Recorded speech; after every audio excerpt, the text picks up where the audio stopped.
Ladies and gentlemen, thank you very much for your prompt return. We will now like to continue with the seminar on innovation and agriculture. Part 3 is a discussion on the topic of how inter-sectoral collaboration can enhance future agricultural innovation. So let me introduce the panelists on stage. First, Mr. Hirotomo Nagai, founder and CEO of WaterCell Inc. Dr. Takahiro Nozaki, assistant professor of the Faculty of Science and Technology of Keio University. Mr. Ken Ash, Director, Trade and Agriculture Directorate of the OECD. Mr. Malcolm Thompson, Deputy Secretary of the Department of Agriculture and Water Resources of Australia.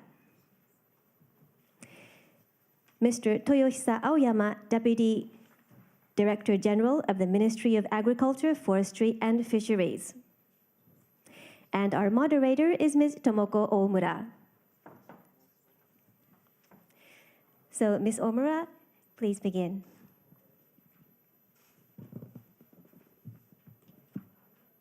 Good afternoon, or perhaps this is still good morning.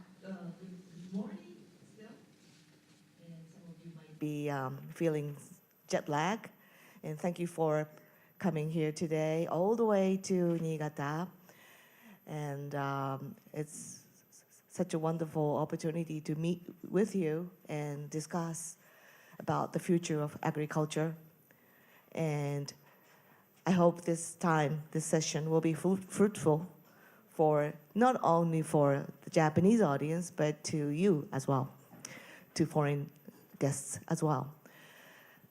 今日はですね、Now then, there are a mixture of the panelists of English speakers as well as Japanese speakers, and I will be taking a role of connecting both two, and I will be trying to moderate in both languages.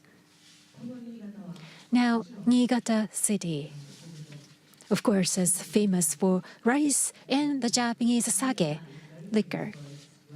And sake, rice wine, and I knew that, but on the way to Niigata from Tokyo on the bullet train, I was looking at the scenery from the window, and I saw rice paddies all over.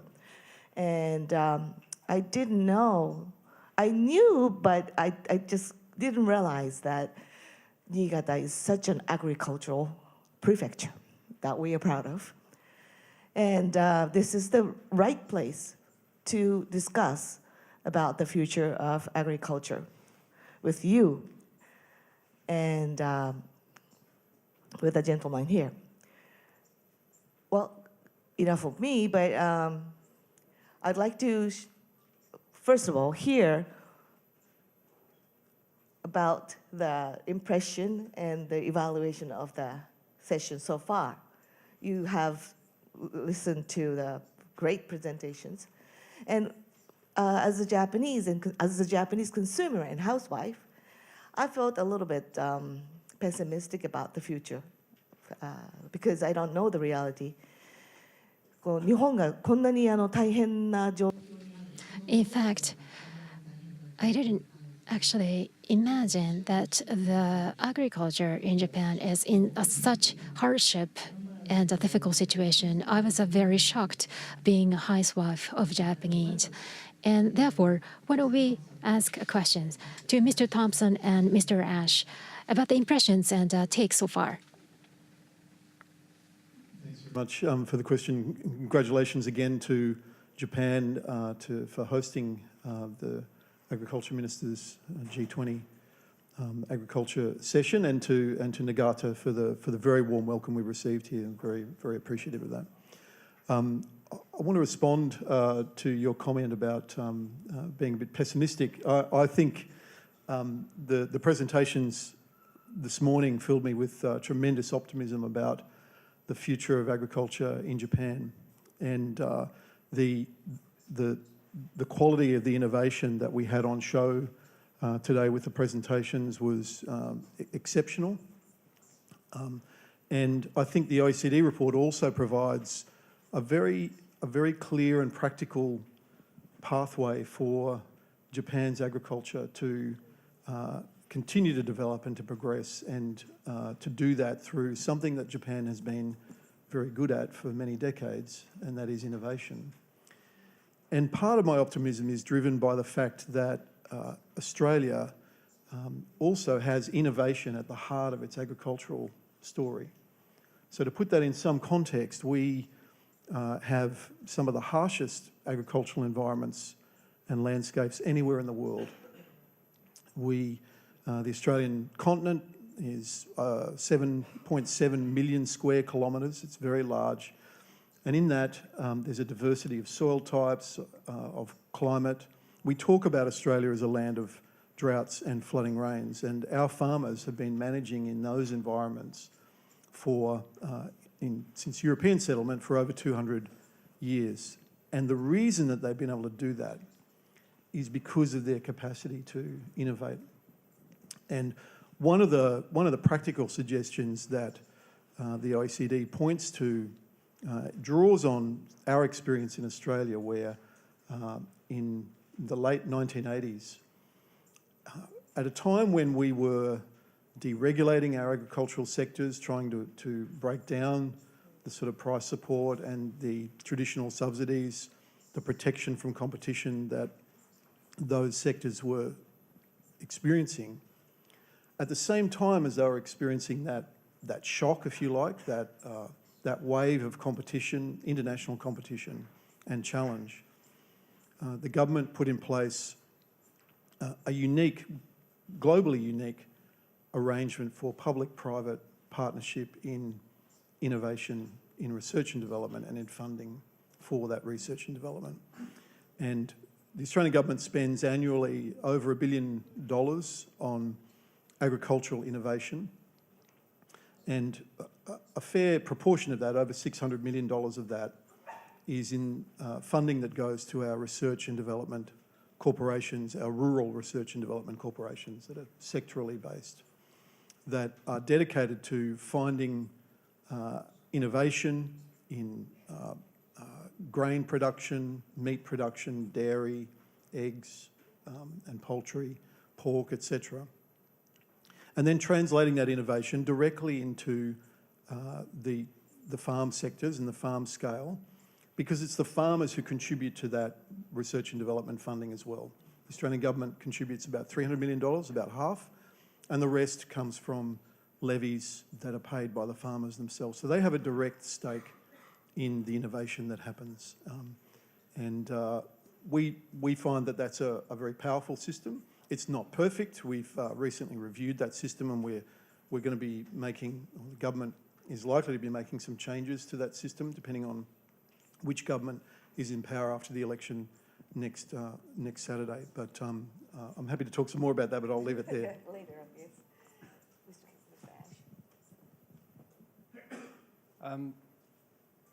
Thank you to the organizers for the opportunity, and Tetsuo and colleagues for putting on this so far quite impressive gathering. I'm at least as optimistic as Malcolm, and I'm optimistic because we're seeing a significant change in policy thinking in Japan. We have been moving in this country for the past number of years from a highly protectionist stance to one that's opening up, that's embracing innovation, that's acknowledging the need to increase productivity, to sustain the natural resource base more effectively, and to move up the value chain to produce more value-added products that are in demand by consumers, to shift away from what has been a traditional, a historical commodity focus. So as the policy has changed, it's increased the freedom for farmers themselves to decide what to produce, to decide how to produce it, to decide where to sell it. And the government's policy package is beginning to move to not protect them, but to facilitate their innovation and the associated changes, but by providing information. And I think our first presentation today was a terrific example of the kind of support that can be provided to enable farmers and farm households to do better. There are evolving technologies from drones to satellites. Well, they have evolved, they exist. The evolving technologies, I think we saw in our second presentation this morning, robotics. But there are many tools available to allow agriculture, including in Japan, to be more productive. If you're more productive, you'll be more competitive. If you're more competitive, you'll make more money. If you make more money and you have better conditions on farms, we'll begin to attract young people, including women, back to agriculture. And I think this is something that all of our societies would like to see more of. Malcolm has already made the point that Japan has been an innovation society for a very long time. But agriculture has been isolated from that. And agriculture needs to integrate into that innovation culture, and that's what we're beginning to see now with the evolving policy package here in Japan. Something that I've always marveled at, Japan has an incredible reputation abroad for high-quality food. So why don't we exploit that a little bit more than we do? It's not like you have to get over a problem. You have a very strong, positive, high-quality reputation for food abroad. Use it. You don't need to just export Japanese chefs. You can export high-value Japanese products.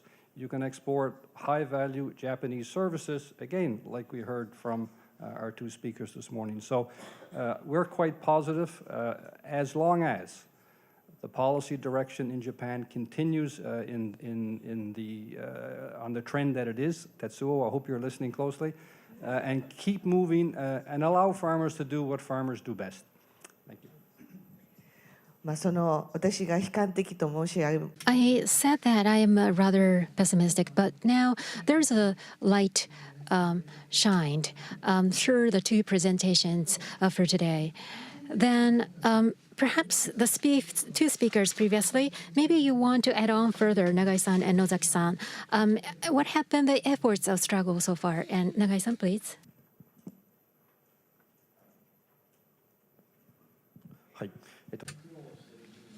What I'm struggling is, there are actually many that I'm struggling. One is, it's time consuming. When it comes to agriculture, you grow products and then harvest them. For trial and error, it will take 6 months to 1 year. Devices are incorporated, you measure them and gather data, then it will take 1 year.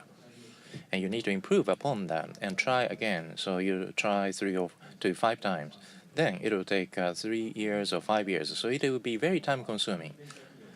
I have a venture capital and I participate in this particular industry. In terms of funding, funding is also restricted as well. So that's, those I think are challenges. So the government or the municipalities' support would be playing a very important role, I believe. Having said that, however, we cannot totally depend upon the government and the public sector. Therefore, the public side and the private side, economics, we need to strike a good balance in between. I think that's no less important, which is very difficult, but I think that's important. Nagai-san, you are from Niigata, but you're not from the farmer's background. So IT, trendy industry is the one that you are involved in, and so you could have opted for such a more trendy IT industry in Tokyo, but why did you focus upon agriculture in Niigata? Because I am from Niigata. Very simple. I am from Niigata, and I have been involved in programming since I was elementary school. I went to Tokyo, and one option would be to work in a very brilliant IT company. I consider that option too. But I was born in Niigata, and I have done activities in Niigata. Right in front of me, there are rice paddies and mountains. So I wonder if I could utilize all that. I always thought about that. But there weren't chances. However, I had an encounter with a farmer in 2010. So there is still a blue ocean where I can use the IT. And in terms of information, however, information was lacking. So in terms of information, I think I had an opportunity to work in this particular field. That's why I thought that I could do my working here. あの Well, Dr. Nozaki, you were originally working in the medical area, and then now you arrived at agricultural sector. Why was that? Well, agriculture, usually I was successful, is not profitable. Well,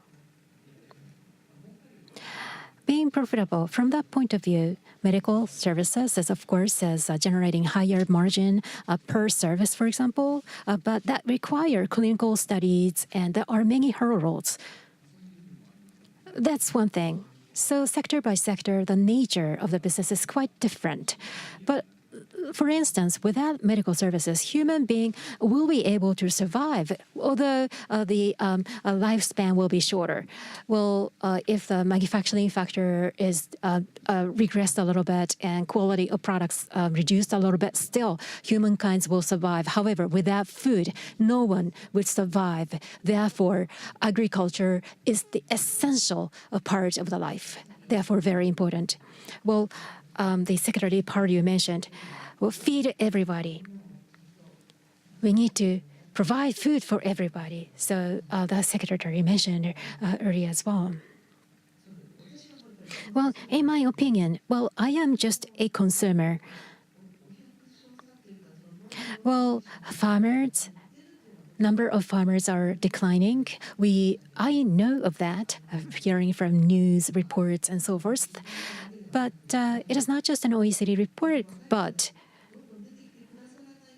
without having young, ambitious people to make inroads into agriculture, we will not be able to overcome this serious problem.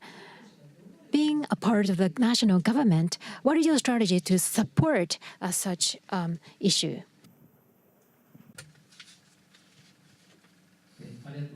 Thank you.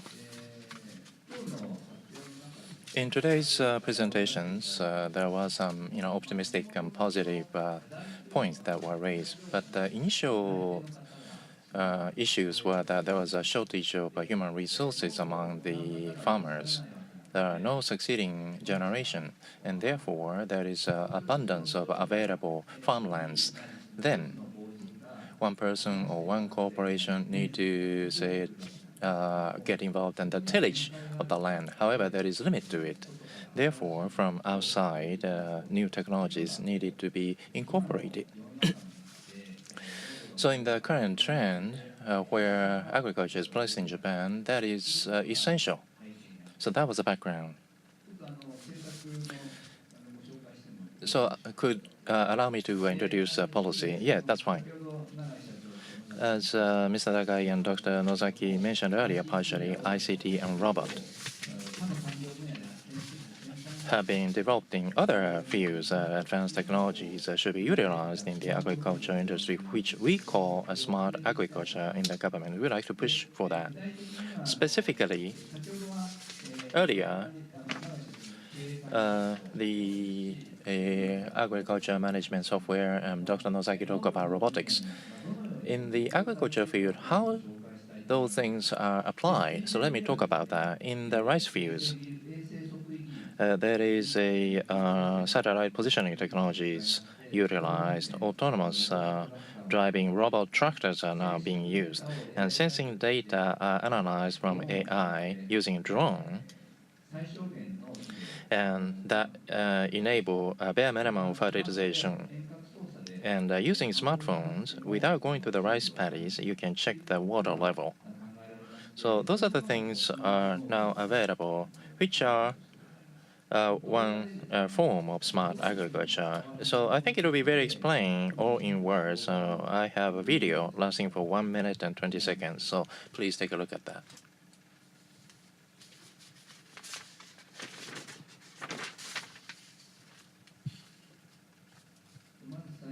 So first of all is autonomous tractor. There are several of those tractors using the satellite positioning technology. It's unmanned, yes.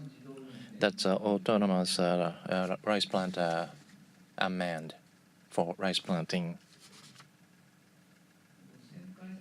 Turning is very difficult in the words of farmers, so it can do such a turning as well properly.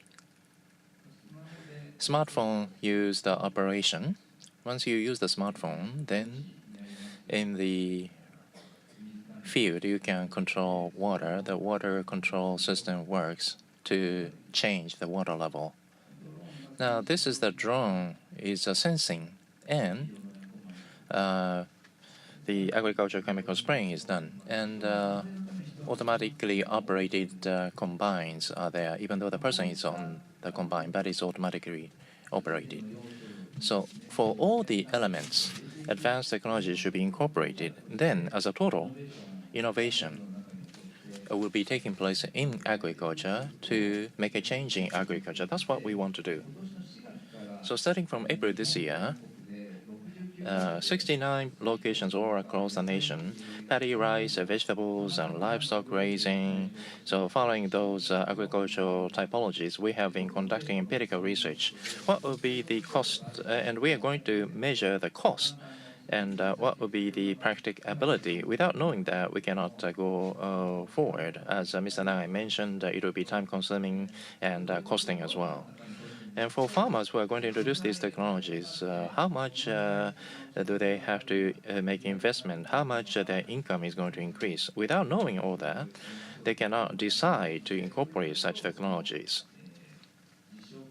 So we have been conducting empirical research on that, first of all, to find out those aspects and disclose such information in order to induce more farmers using those technologies. We've heard that in your country, R&D is very prevalent, and especially the farmers are involved in that project. Could you elaborate on that? How is it successfully going? We've had, in practical terms, some significant advances in agritech in Australia over the last 20 years in particular. And just a couple of practical examples of that. Coming out of the back of a very long drought in Australia, which we call the Millennium Drought, which was between around 2001 and 2008-9, the cotton industry in Australia decided to start to invest in ways in which it could improve water use efficiency. And not only in the R&D side, but in the extension services that would allow farmers to understand that research and then to pick it up on the farm itself. As a result of that research, there was a 96% uptake by cotton farmers in Australia of improvements in their furrow irrigation. And there was a 40% improvement in water use efficiency. So that in Australia now, the productivity of cotton yield per hectare is 2.5 times the global average. So that's a very important innovation, one which really helped, I think, underpin the survival of the cotton industry in quite a harsh environment. And in Australia, where water use continues to be highly contested and water use efficiency is highly prized. One other example is some remote sensing, drone, combined with drone technology to monitor the health of plantings of avocados, mangoes, bananas, macadamias. And that technology has been used to not only help farmers make decisions about when is the best time to harvest, what is the yield likely, but importantly also to help the government authorities track the impact of some incursions of pests and weeds, to identify quickly biosecurity threats and to act on those where there have been diseases prevalent. And also following natural disasters, so Cyclone Debbie, which hit the Queensland coast in Australia in 2017, led to significant damage of some of the banana crops and other crops there. And so using this technology to identify what was the extent of that damage and what impact might that have on supply. So there are a couple of practical examples, but I would come back to a point I think that the OECD makes very well. We can get caught up on the exciting innovations, but actually there's a whole series of enabling policy conditions which allow innovation to happen. And Australia, I think, has been doing some hard work over 30, 40 years to try and shift the policy settings for agriculture from that supply side that the OECD talked about, focused on individual sectors and supporting farmers, through to the demand side. What are farmers trying to produce? What markets should they be responding to? What prices the market's offering?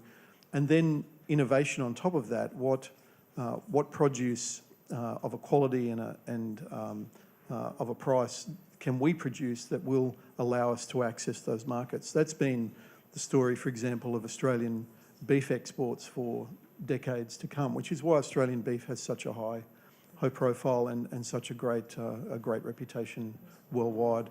I would add just finally also that one of the other important policy settings is something that Secretary Perdue mentioned this morning, which is ensuring that your regulatory environment is science-based around use of chemicals, around microbiological bacterial resistance, around GM, all of those factors and more, so that you can make decisions at the government level and farmers themselves can make informed decisions about what to produce, how to produce it, and what markets to pursue. そのあたりは永井さん、Mr. Nagai, then, may I ask that as a part of R&D, for example, among the farmers in Japan, use of IT, are they fully aware or are they conscious of using IT or new R&D? In terms of the awareness, of farmers is not that high, or they don't know what's going on. There are seeds, and so we mentioned drones and satellites. And the farmers can't even think about those things, and so then realize, there are those tools. There are interesting things. However, they are totally alien to what they do in daily life. And so we make approach to them, and farmers can make approach to us. In that way, otherwise, we cannot, penetrate this IT or ICT technologies. So there is some, I think, a gap in awareness. May I ask, Dr. Nozaki, you are actually starting from the medical area, and after that, have you came up with the idea where you were able to apply the technology to agricultural sector? What was the factor? In fact, I was feeling the potential for agriculture just vaguely. Yes, it is vaguely, because my device can deal with soft objects, and therefore it is applicable to both agriculture and medical. And we were making a poster presentation at some occasion, and I come across an agricultural company, and we started out a collaboration with them. Young people who can help our agriculture in Japan. But Mr. Ash, could you give some advice, because they're struggling to make a breakthrough, because there are only a few new sectors joining in right now. So could you give them suggestions how to deal with this problem between agriculture and non-ag sectors? It's interesting you point out that they're young. I don't know, Malcolm, what that means for you and I, but in any case, innovation will come from young people. So that's a lesson for those of you that are in the hiring business. Don't hire me, hire one of these guys. Look, let me give you just a couple of examples, and I want to make some broader comments based upon the work that we've done in over the last decade or so. I think that's a way to answer your question indirectly. So let me first make the point that there's no recipe that's going to work for every country, okay? The ingredients are the same, but the recipe is different for every country, and we need to keep this in mind. So a couple of examples. In Brazil, the work we've done with the Brazilian government, they have a terrific agricultural innovation system. They're very strong on research and development. It's an institution called Embrapa. So when you look at Brazilian agriculture, it's incredibly productive. So what's the problem? The problem is they've underinvested significantly in physical infrastructure. So you have enormous yields on farms, but if the road washes out or the bridge washes out and you can't get to port, you have a problem.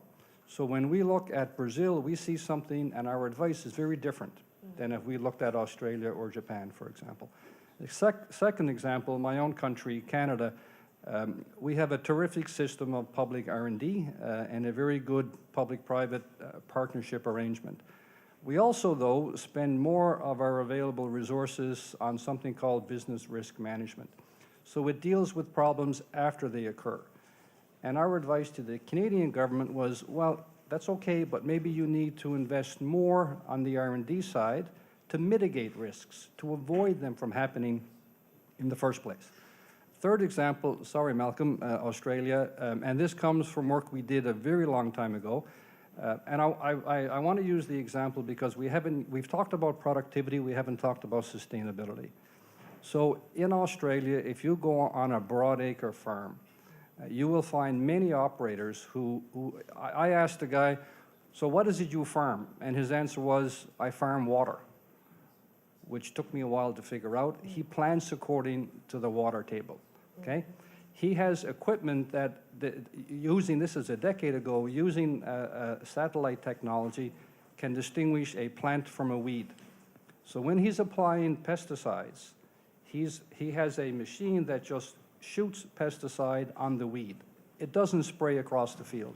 No runoff, no extra cost, no unintended pollution effects. These kinds of technologies are available. It's about making them more widely available to more and more farmers. So a couple of more general comments to wrap up. This issue of science-based is incredibly important. If we're going to try to feed 9 billion people in a couple of decades on the basis of philosophy and religion, we're going to have a problem.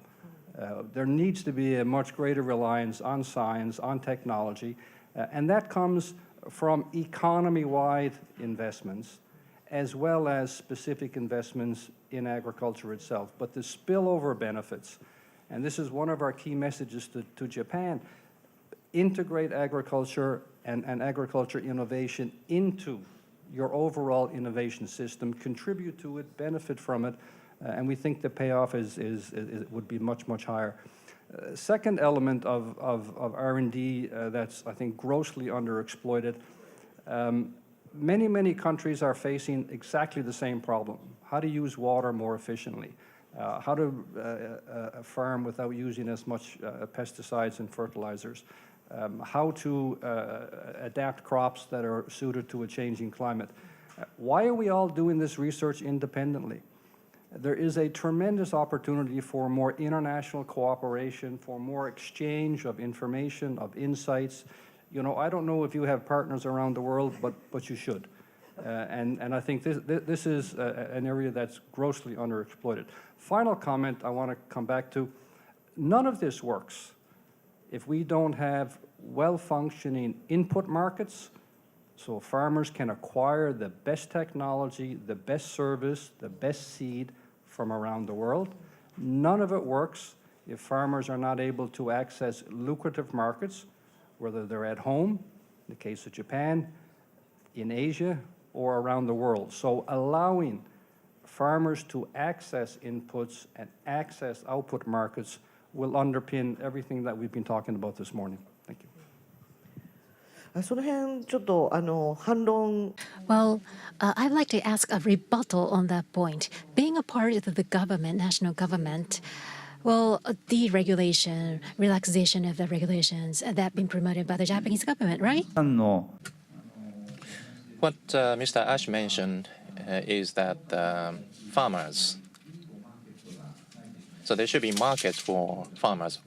I cannot agree with you more. I totally agree. That's a great piece of advice. In Japan, when we talk about smart agriculture, it has just begun, actually, using drones or satellite positioning technology utilization. Those are just a very recent thing. We are now able to use drones, and the services relevant to that are available to apply those to agriculture. It's been only 1 or 2 years. So advanced technologies need to be applied to the field.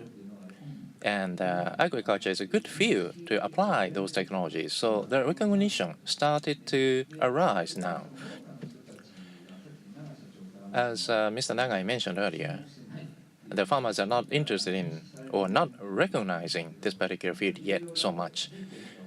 However, there are other people who are aware of the importance of this technology. So I think those people need to spread this importance and relevance to agriculture more and more. So what the government is trying to do is introduction cost. What will be the cost that is needed and what will be the effect that the farmers can get? Unless we show them to the farmers, they are not going to use those technologies. Otherwise, innovation does not start. So that's how we understand.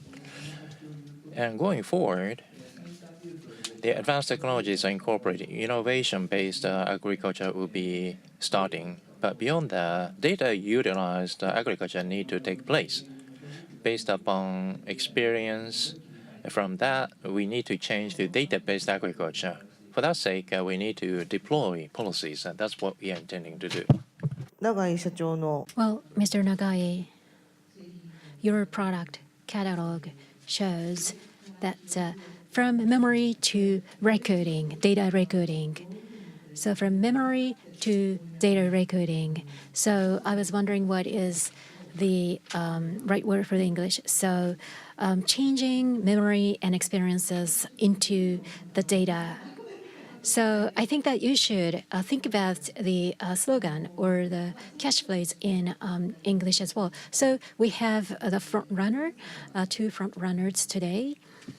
And Professor Nozaki, on the other hand, is that perhaps, well, do you recognize any benefit that you start working in the agricultural field?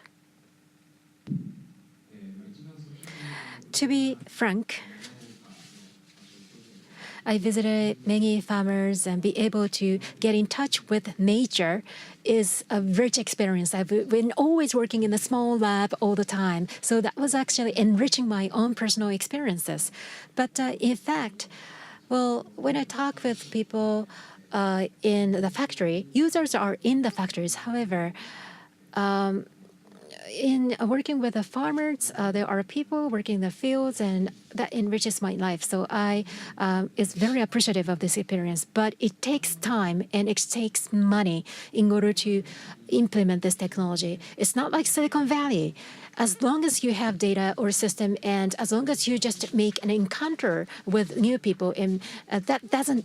That is not sufficient for agriculture. You need field, you need people, you need produce as well. There has to be a large budget and large projects to be able to implement for the first time in this area, more so than other technical area.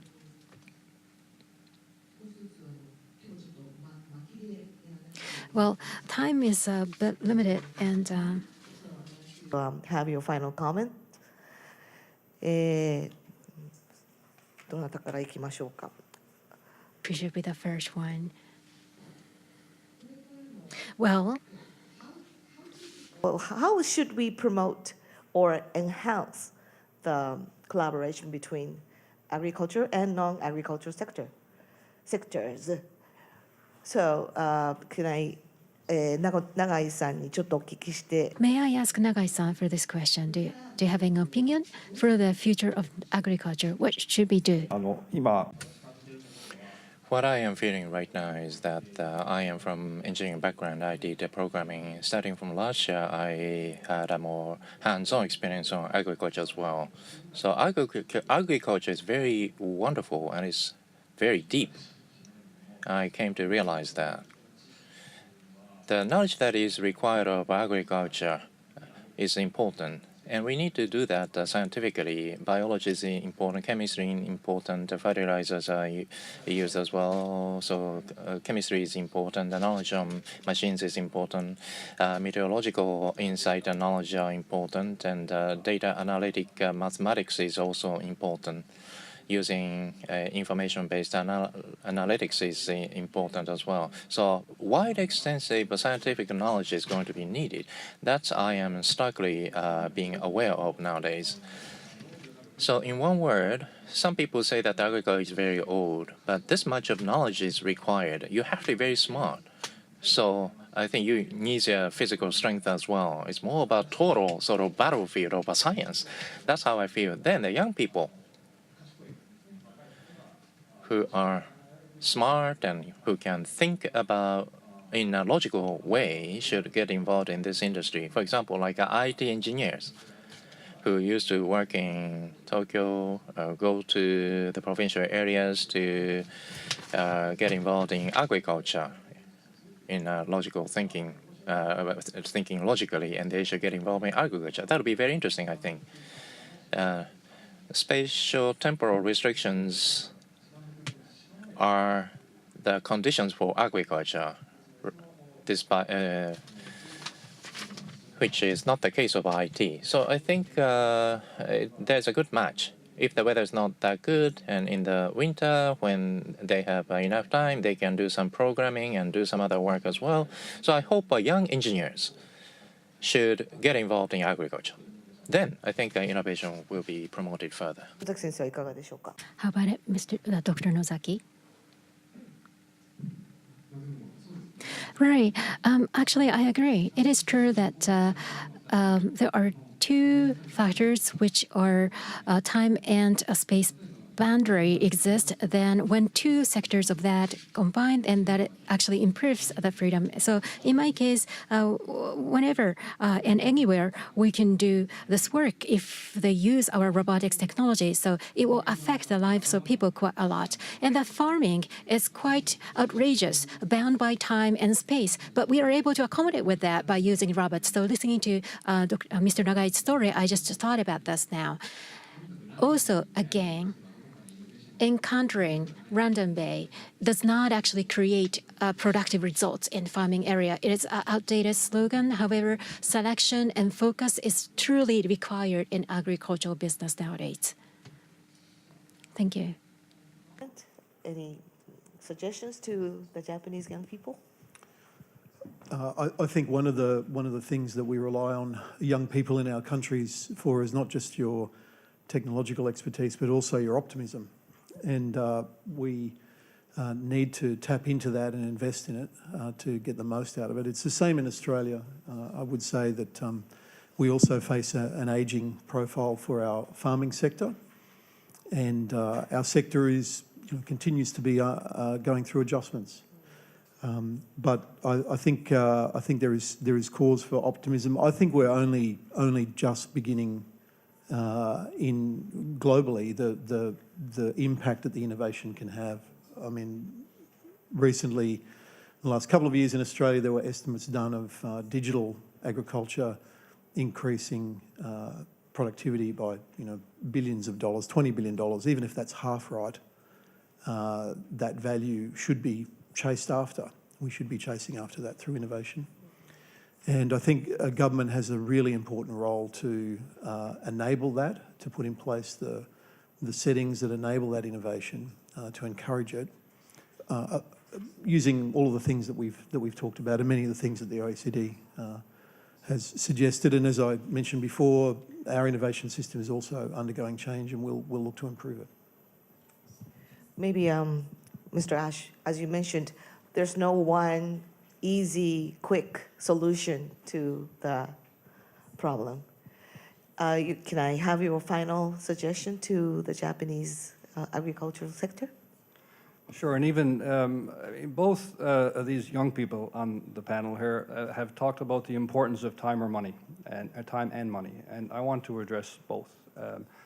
So across the OECD and the large emerging economies that we work with, some 52 countries, in total they spend hundreds of billions of US dollars every single year to support agriculture in their countries.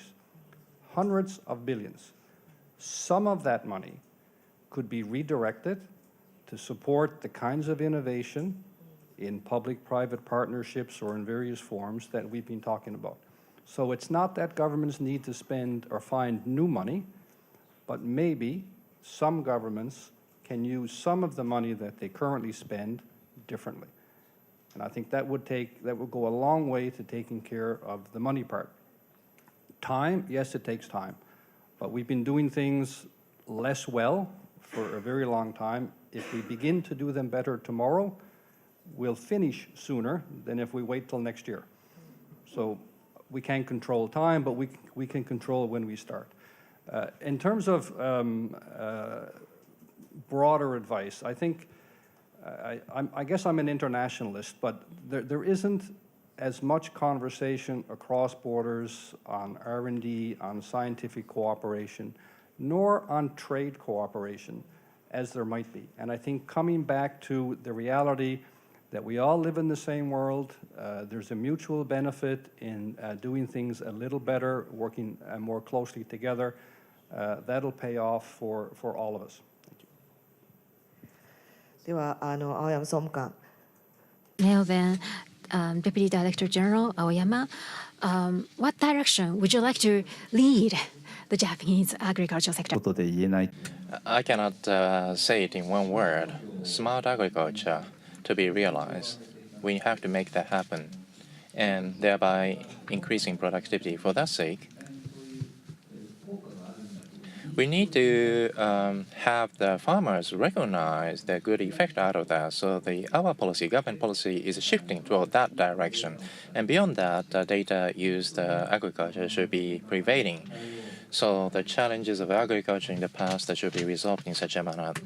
皆さんからも Now then, we'd like to entertain some questions from the floor or suggestions from the floor. panelists or any suggestions as well. 何かご質問が Any questions or any follow-up questions per se? Then may I ask a further question about Dr. Nozaki's robots? You mentioned in the presentation, what specific area you're thinking of using it in agriculture? Is that agriculture? Yes. Well, agriculture is that there is a flow, growing and picking, harvesting, picking, and washing or selecting. And ultimately, selected products produced will be put into a nice box and then sold into the market. So at every step, our technology is useful. For example, planting the seed. The seeds has to be put into the soil gently. When you pick up the weeds, and you need to softly weed. And then if pests could be removed by robotic hands, there's no pollution. And then selection of fruits, putting into a box, packaging, and then also delivering to the marketplace. Every step, human manual factors are now get involved, but we could reduce the involvement of human beings and reducing the workloads. And the people themselves have some bacteria on top of us. So through the human involvement, maybe we could endanger the species or damaging the products. So if we're able to create a temperature-controlled flow, then we will have a completely human-free process. With that, actually enables a higher value added for the agricultural practices. They are producing, we are keeping the same process, that is not innovation, it's just an improvement. However, if you are able to create the new flow of the agricultural sector, that is a complete innovation in agriculture. Thank you very much. I am becoming an optimistic now, so I am wishing and looking forward to the future of agricultural sector. Are there any suggestions or questions from the floor? To the panelists. 大丈夫でしょうか? Lastly, I'd like to, do you have, no? Well, I'd like you to remember that Niigata has the best rice, of course, rice brands, famous brands, and also sake. And I don't know if you tried it yesterday or not, but I hope you enjoy the rest of the stay here in Niigata. And thank you very much for joining us today. I appreciate your passion and wisdom. And please give these gentlemen a big hand. Thank you very much. ありがとうございました。 Thank you again. Thank you very much, Ms. Omura. So that was a discussion on how intersectoral collaboration can enhance agricultural innovation. So let's put our hands together one more time for our moderator and panelists. Thank you very much.